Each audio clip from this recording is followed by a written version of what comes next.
Welcome to the Light Seekers Lounge. I'm Annie Love, and this is episode 122.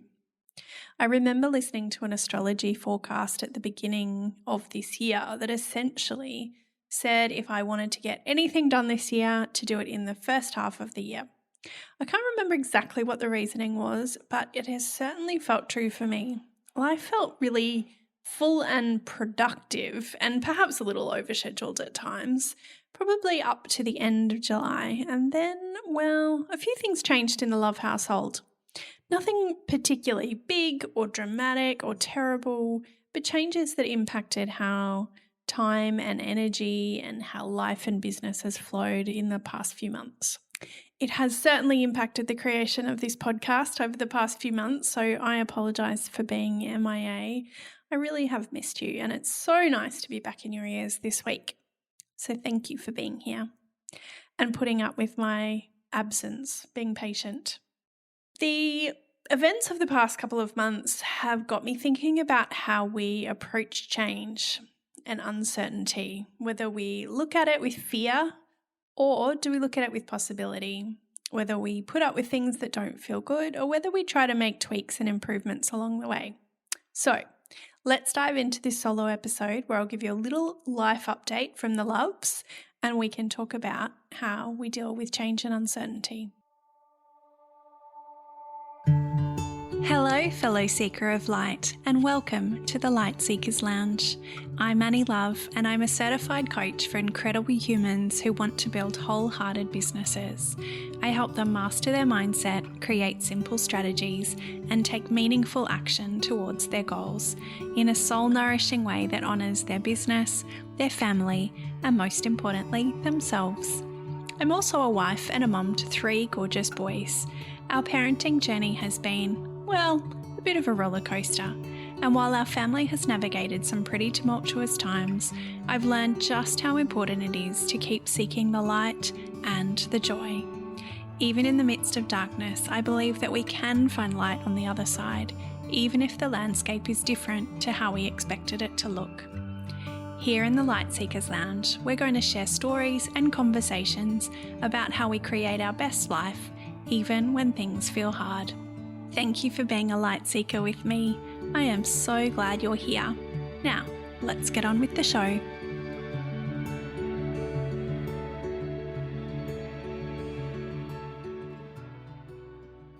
So, there have been a few things that have changed in the love household since the middle of this year.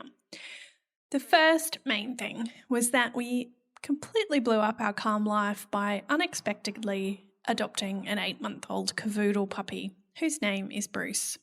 Now, for context, we already have a cavoodle called Buddy, who is now 8 years old. He is very cruisy, loves to sleep in, and he's pretty low maintenance. We were not anticipating getting a second dog.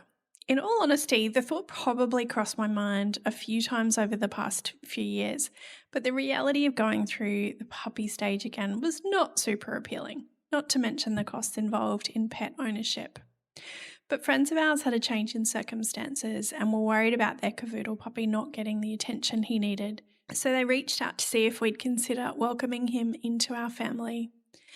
Ben and the boys were open to the idea. Side note, I was a little bit surprised, but they were quite open to it. So we had Bruce over for a visit to see whether he and Buddy would get along okay. First day, a little bit touch and go, but Buddy actually adjusted very quickly to having an annoying little brother, and before long, they were partners in crime. I think Buddy has actually rediscovered his youth having Bruce around, and they love playing and exploring together. Having a puppy has not been a walk in the park, although there has in fact been many, many walks in the park. Lol, sorry. There have been many things chewed, and our lounge room is pretty much consistently covered in sticks and debris that they bring in from the garden. We had many months where Bruce was waking up around 5 a.m, which was hard. I was trying to be a nice wife and mum, getting up and taking the dogs for a walk so that everyone else could sleep. It took me quite a while to adjust to the new wake-up time, and it was pretty hard getting through the day without a nap. In late September, I went away for a few days, and while my husband Ben was in charge, He decided that the early morning walk was just perpetuating bad habits. When I came home, we worked out a new strategy of ignoring Bruce when he woke up in the mornings, which of course I had actually tried to do in the past, but now I wasn't also trying to keep the dogs quiet for everyone else.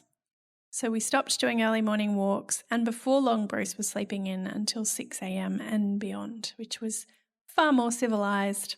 Actually, last Sunday morning, both dogs slept until I woke them up at 8 a.m. So nice. I have been surprised at how much time and headspace it has taken up having a puppy, which really probably shouldn't have been a surprise. For a while, it was a bit tricky to manage work calls around how active and noisy the dogs would be until I started noticing patterns in their routine. They really have these like witching hour moments across the day, usually. Well, definitely when we're trying to relax at night after dinner, they like to start going a little bit crazy then. Plus, they're just extra appointments at the vet, and we're walking twice a day for a few months. So it definitely did take up a lot of time and headspace. We still have our moments of frustration with having a puppy and simply just having two dogs in the house. But Bruce is lovely and cuddly, and in general, I quite like having the double the puppy love in our house. I'm not sure my husband would always agree, but I think he can see the light, the vision of when Bruce isn't a puppy and things are a little bit calmer around here. We're not divorced yet, so that's a good sign, right? Okay, so the second thing that has changed in our household since the middle of this year is that our eldest son Sam moved from traditional schooling to doing school by distance education. And for context, if you don't know him, he's 16 and he's in grade 10. Now, if you've been around for a while, you may remember me talking about the challenges we'd been having with Sam and school attendance when I did a recap episode at the end of 2023. I won't go into the ins and outs of it, but it had been a pretty challenging year, a couple of years really, navigating the ups and downs of Sam at school. He did move schools once at the start of year 8 and things were okay for a while, but it became increasingly difficult for him to attend consistently. And I should add here that the schools were great at trying to support Sam and us where they could. However, even with as much support as we could muster, it took up a lot of time, energy, and headspace for us as a family trying to work out the best approach.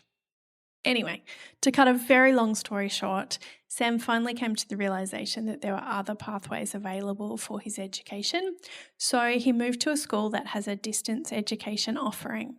It still enables him to study the usual offering of senior subjects, do assessments, and go on to uni if he so wishes. But the learning is all offered through online modules and dedicated distance ed teachers, but delivered in flexible hours, and he can work from home. And the flexible hours allows him to do a school-based apprenticeship 2 days a week as a motorbike mechanic, which he absolutely loves, and it completely lights him up.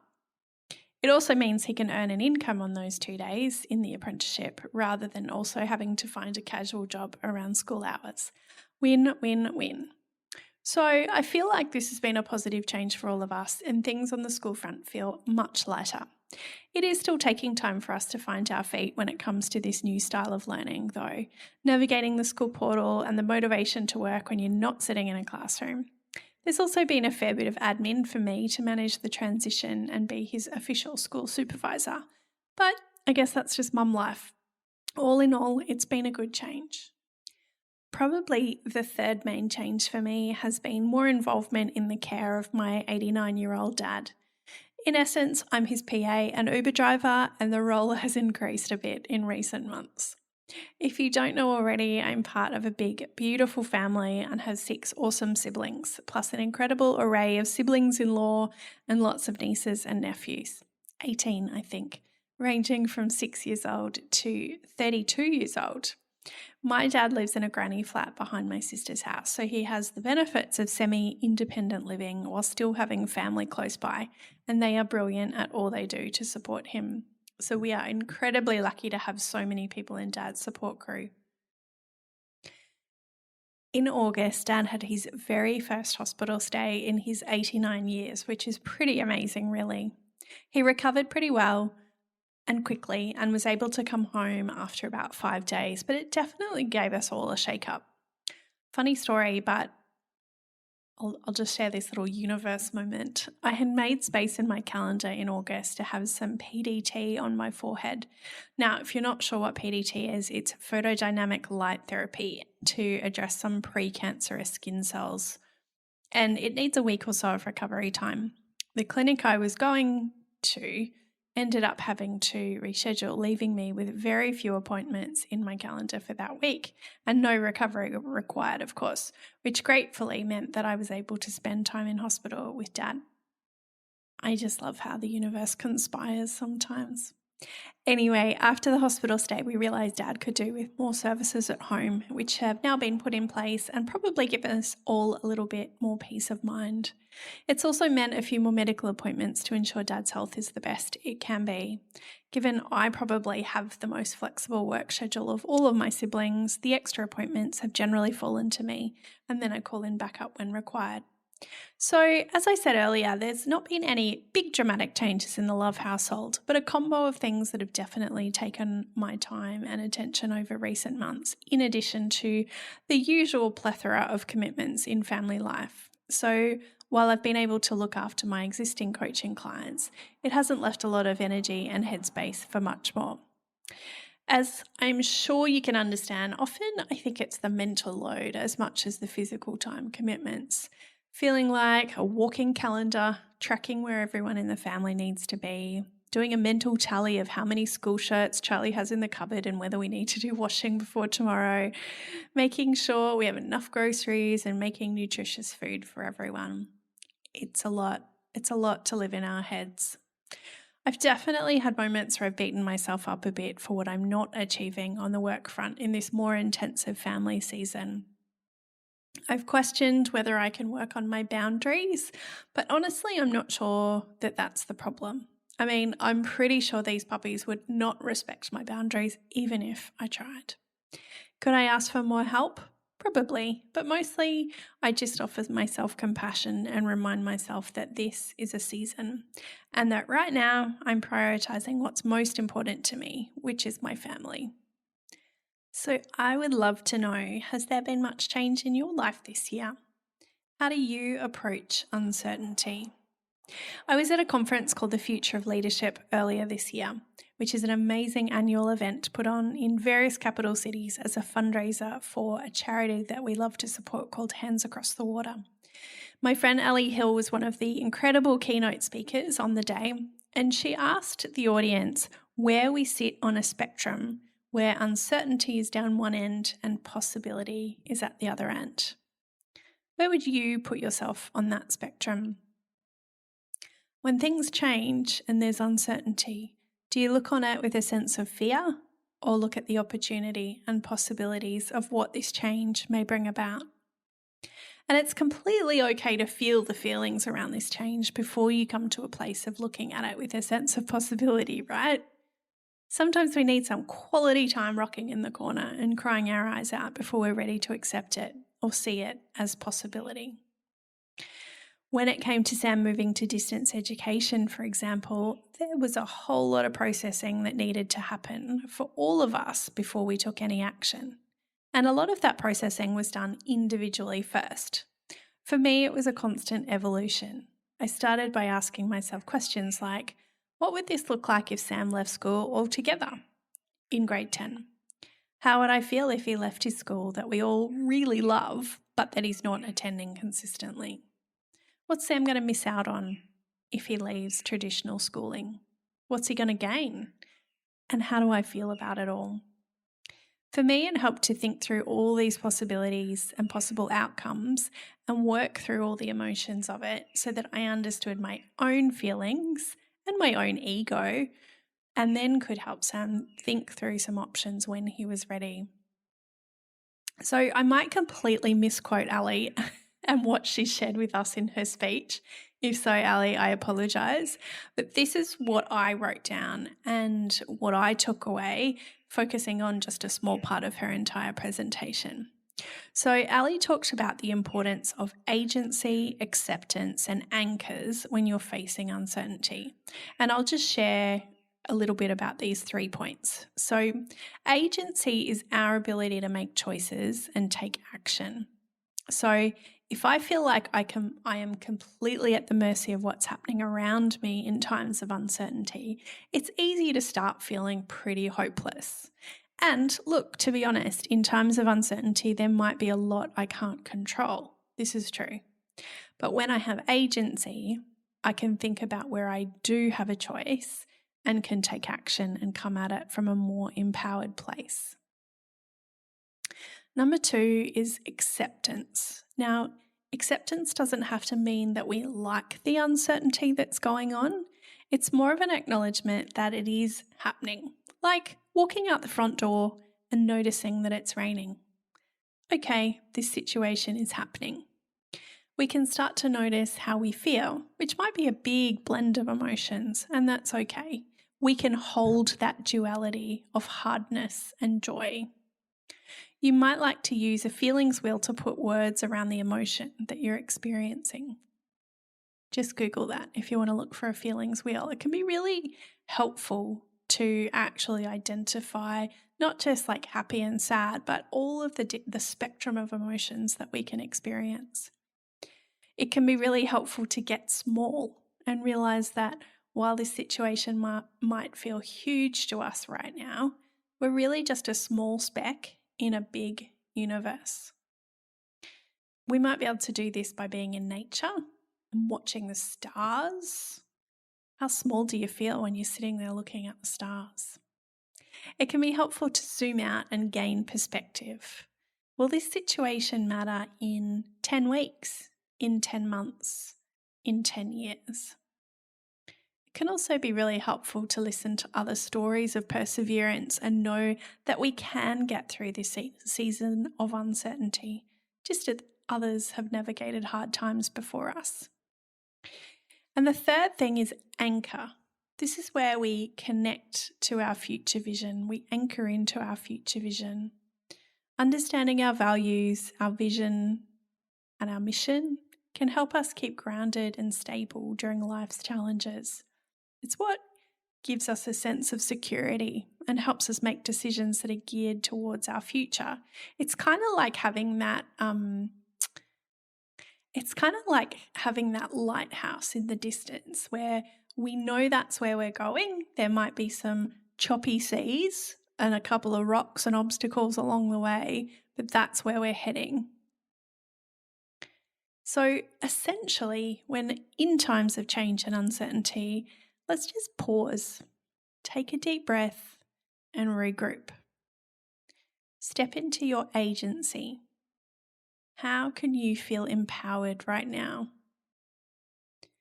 Number 2, be accepting of the change and uncertainty, even if you don't like it. Here we are. Get perspective. And now, where do we go next? And number 3, anchor into your values and your future vision and use them to help you make decisions and move forward in a way that feels true for you. All right, that is it for episode 122. How are you feeling right now as this year of 2024 draws to a close?